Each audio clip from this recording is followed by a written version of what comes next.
I promise I only do that maybe one more time in this video.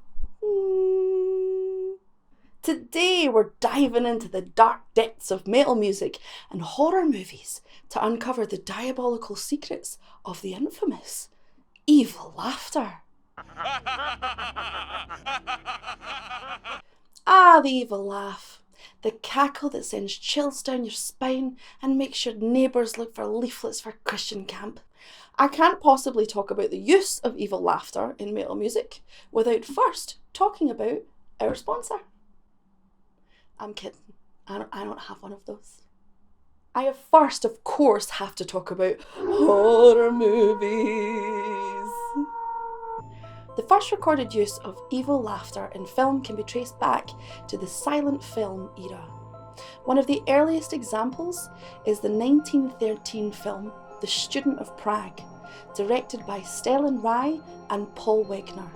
In this German horror film, the character Scapinelli delivers a sinister, evil laugh.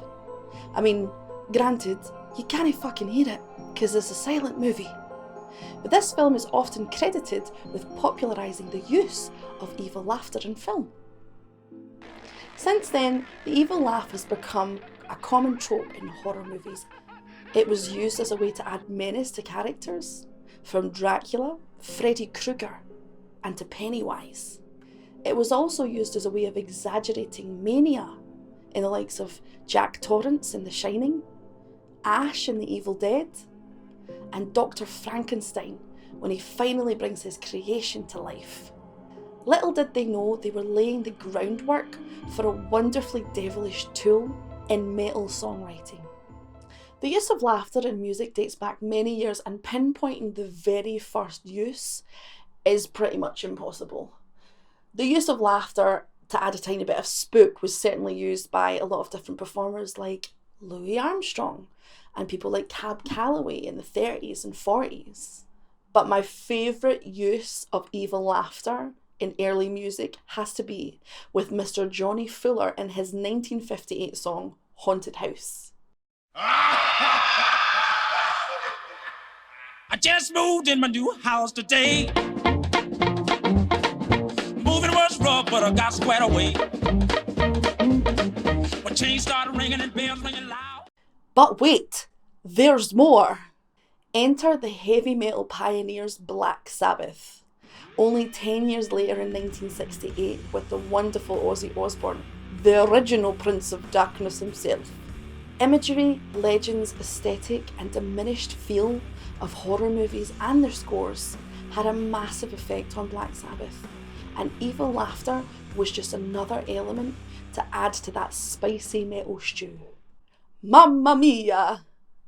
In the years running up to Black Sabbath's inception, horror films showcased sounds and aesthetics that we would later come to recognise in early metal. Movies like 1965's Dr. Terror's House of Horrors, 1966 Dracula, Prince of Darkness.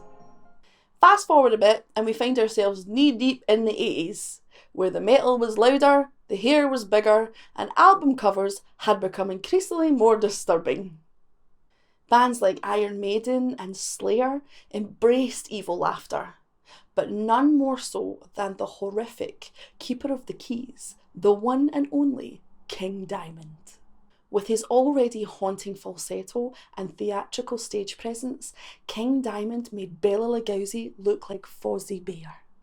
One of King Diamond's most renowned songs, Abigail, his wife Miriam, has become possessed by the malevolent spirit of Abigail.